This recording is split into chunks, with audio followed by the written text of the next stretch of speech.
Great news! Are you a Philippine Airlines international flight passenger arriving at NAIA Terminal 1 at meron ka rin connecting domestic flight at NAIA Terminal 2? Great news because there is now what we call a check through to final destination para sa inyong mga checked-in baggage. What does this mean at what is the process? Watch this video and let's discuss this together.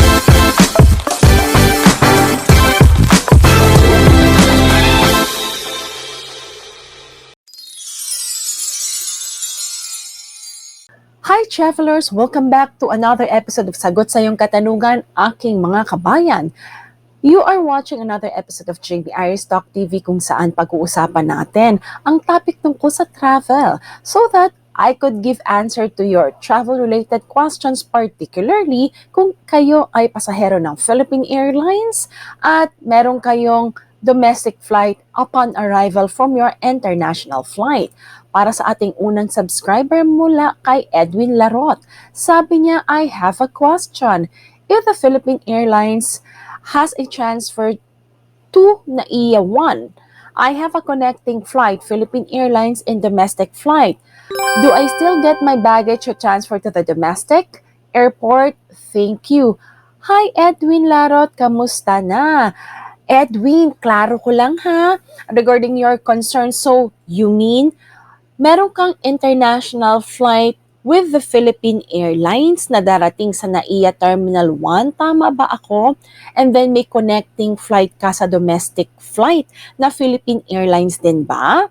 So kung Philippine Airlines din ito, it means sa domestic airport terminal 2. So ang tanong mo, do you still need to get your baggage or transfer to the domestic? Sasagutin ko yan, Edwin ha, babasahin ko lang yung isa pang question ng subscriber natin na pareho kayo ng katanungan. So kinakailangan mo pa bang kunin or dalhin yung iyong baggage sa Terminal 2? May kasagutan tayo dyan based sa update ng Philippine Airlines. Kailan nga pala ang uwi mo sa Pilipinas? Mula kay Iya Alang. Sabi niya, Miss Jamey, ask ko lang po, flight ko po from Damam sa April 24 at ang ticket ko po is connecting po pa Cotabato. Ang tanong ko po, makaka-transfer pa po ba ako ng Terminal 2? Yun pong written sa ticket ko. Ayan. So, sagutin natin ang katanungan ninyong dalawa. So, para sa katanungan ninyong dalawa, Erwin at Eya. So, ganito. Merong latest na announcement ang Philippine Airlines para sa lahat ng international passenger from an international Philippine Airlines flight. Ayan po, take note po ha, para ito sa mga Philippine Airlines na pasahero from an international flight and then may babiyahe po na domestic flight.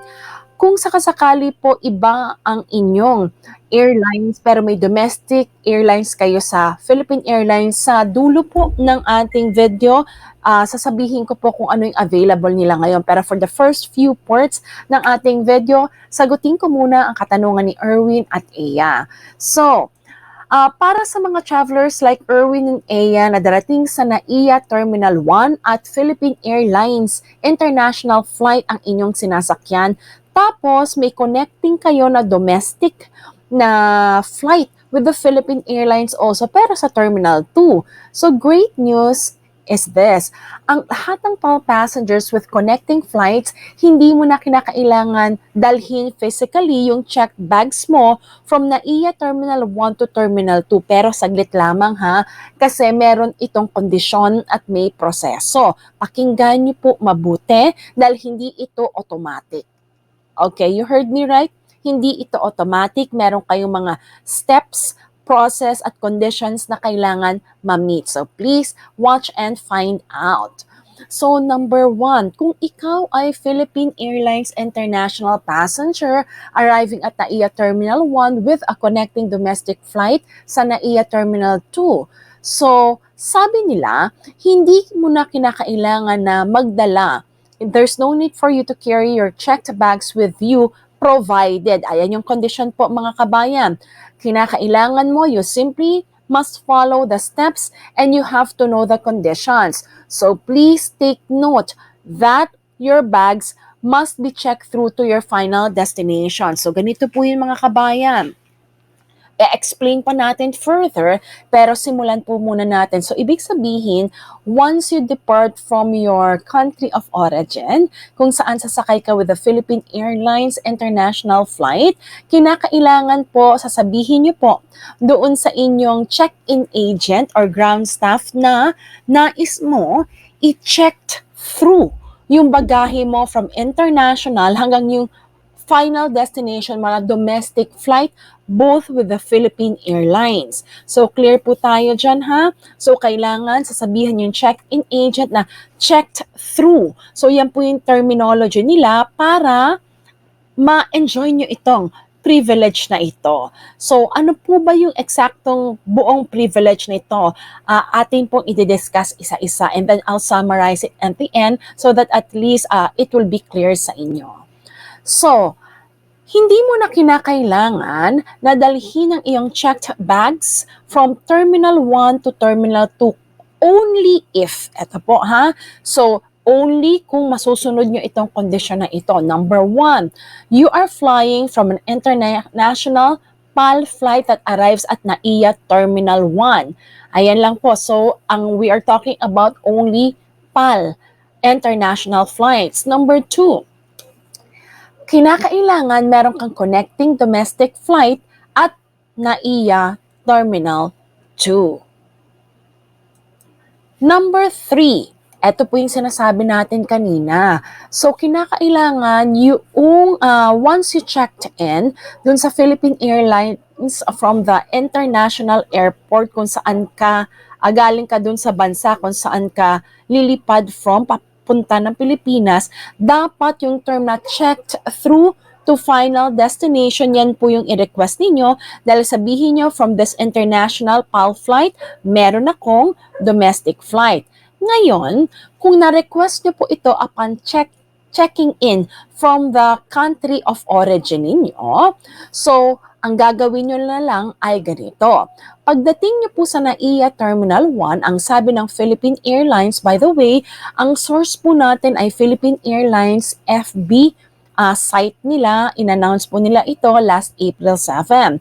Sabi po nila, i-collect nyo po yung bags at the baggage reclaim area in Terminal 1 after clearing the immigration. So, ibig sabihin po, sa NAIA Terminal 1, disembark muna kayo sa aeroplano, and then you just simply have to go through kung saan kayo papapuntahin for yung mandatory mga health kumbaga screening or ano po bago kayo pumunta ng immigration. So once tapos na kayo doon, punta po una kayo sa immigration for clearing. Pagkatapos nyo pumunta sa immigration for clearing, punta na po kayo to collect your bags at the baggage reclaim area or dun sa carousels sa NAIA Terminal 1 pagkatapos nyo sa immigration. Now, pagkatapos, dala-dala nyo po yung mga baggage po ninyo, no? Yung checked-in baggage ninyo. Proceed to the Bureau of Customs Desk at dito po, kinakailangan mag-fill out at mag-submit po kayo ng Customs Baggage Declaration Form or CBDF. Ito po yung condition mga kabayan ha, para at least, okay, you can avail of this privilege na binibigay nila. Then, once nakakompleto na po kayo ng CBDF for clearance, i-endorse po ninyo yung checked baggage ninyo at the baggage assistance desk near the Bureau of Customs Desk sa NAIA Terminal 1. Ayun. So, yun po yung ano natin, yun yung procedure nila. So, ang mangyayari, ang dadali nyo na lang with you pagpapunta kayo ng Terminal 2, ay meron naman pong ano dyan, meron shuttle. May PAL shuttle service po from Terminal 1 to Terminal 2 na dadalhin po kayo dun sa airport na yun. So, ang PAL na po ang siyang magta-transport ng bags ninyo to Terminal 2 for your next domestic flight. And then exit. So, ang kailangan nyo lang gawin, so pag na-endorse nyo na, so nagawa nyo na po lahat ha, tapos na kayo sa immigration, nakuha nyo na yung bag ninyo, check-in bag ninyo sa baggage reclaim area, and then nakapunta na po kayo sa Bureau of Customs, nakompleto nyo na yung CBDF, na-endorse nyo na yung checked bags ninyo, at the baggage assistance desk near the Bureau of customs desk, then yung PAL na po ang magta-transport ng bag ninyo sa T2 for next flight. Exit na po kayo sa may arrival area and pumunta po kayo where the PAL bus is waiting. Yung PAL bus waiting area, dun po ito sa may curbside. So kung hindi po kayo familiar, wag po kayo mag-alala, tanong lang po tayo sa mga kabayan natin dyan from PAL and they will show you the way. And take the PAL shuttle service from Terminal 1 to Terminal 2 without your checked baggage. Kumbaga po, at least hindi nyo na bit yung mabigat na bag. Lalo na kung kayo ay magulang, ang dami nyong anak. Halimbawa, may dala-dala nyo po yung, kasama nyo po yung mga anak po ninyo. Dahil meron pong nag-message sa akin the other day, 3 anak niya ang kasama, pauwi. So, kung PAL international flight ang sinasakyan mo at PAL pa rin ang domestic flight mo, pwede mo ma-avail to nang sa gayon yung focus mo ay sa yung mga anak at iyong mga hand carry na lang, hindi nakasama yung checked-in bag. So again, take the PAL shuttle bus service from Terminal 1 to Terminal 2 without your checked baggage. And that is how you could actually avail the service na in-announce po ng PAL last April 7. So you don't need to bring your checked baggage from Terminal 1 to Terminal 2 ng NAIA for your domestic flight. Pero syempre, meron pa po tayong special situation as per the Philippine Airlines. Sinabi rin po nila na ganito, kung sakasakali naman po for the following PAL flights below, hindi mo na kinakailangan i-reclaim yung baggage mo sa Terminal 1. Claim your checked bag at your final domestic destination. So, ganito po yon. So, doon sa ibang flights na hindi natin babanggitin, kung ano po yung sinabi nating steps kanina, yun po yung kailangan yung sundin. Pero, ito po yung may exception si PAL. Sabi po nila, kung galing ka from PAL Japan and PAL Canada flights connecting to Davao only po mga kabayan ha. And then, most PAL US flights connecting to Davao again, except for flights PR101 and PR113. Then, kasama din po dito yung PAL, HNL, PR101, flights connecting to LAO flight, PR2198. Lahat po ng ito, tong first part po natin na importanteng advisory ng Philippine Airlines, ipopost ko po ito dun sa community natin sa YouTube channel. Punta lang po kayo dun para at least you can have a copy, you can screenshot it. You will also have a guide. Ngayon, dagdagan po natin. So, I also checked yung kanilang website. So, ang reminder po ng Philippine Airlines, pag sinabi natin connecting flights, so nire-require po nito ang mga pasahero, katulad po ninyo na kapag nag-disembark po kayo sa aircraft at you will board a different plane to reach your final destination. So, kung sakasakali, ito naman po yung another situation, halimbawa po, you have flown with a PAL international flight pero pagdating nyo po dito sa Pilipinas, iba pong ang domestic flight ninyo. Halimbawa po, hindi po Philippine Airlines. It could be with Cebu Pacific, it could be with AirAsia. Ang PAL po, they offer a check-through amenity. Pero, ito po ay para lamang po sa mga PAL domestic flights. Yun po yung tinatawag natin na one-stop check-in for passengers originating only from any PAL station with connecting flights to any PAL domestic destination. Now, documentary requirements, please ensure all passengers to have complete health and documentary requirements for your onward domestic and international destination. So let us summarize everyone. So if you will be arriving from Terminal 1 ng NAIA from an international flight and you will have a connecting flight sa Terminal 2, PAL domestic flight. So both PAL international and at the same time PAL domestic. So to summarize po, as per the Philippine Airlines, step number 1, undergo health and requirements. Yan po ang kumbaga what you can expect upon disembarkation from the aircraft. Step number 2, you proceed to the transfer desk only, okay, if you missed your connecting flight or you don't have any boarding pass for your onward journey. So you can always go to the transfer desk. Now, step number 3, kung wala ka naman, alam mo yun, hindi mo naman applicable sa'yo, proceed to the immigration gate. I-ready nyo na yung mga QR code nyo, mga kabayan.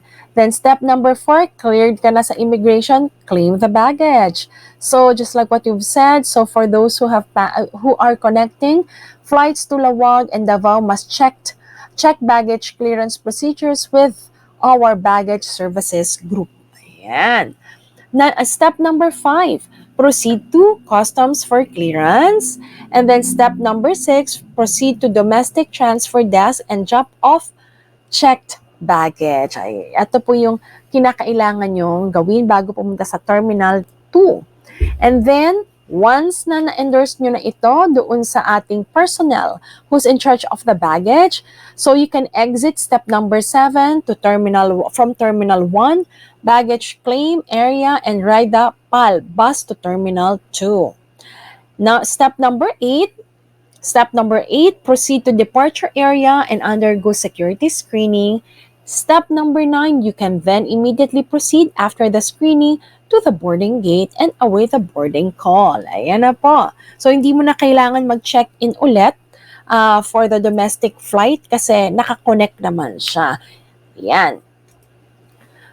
Please take note also, mga kabayan and travelers, there's a transportation that is provided by the Philippine Airlines between Ninoy Aquino International Terminals.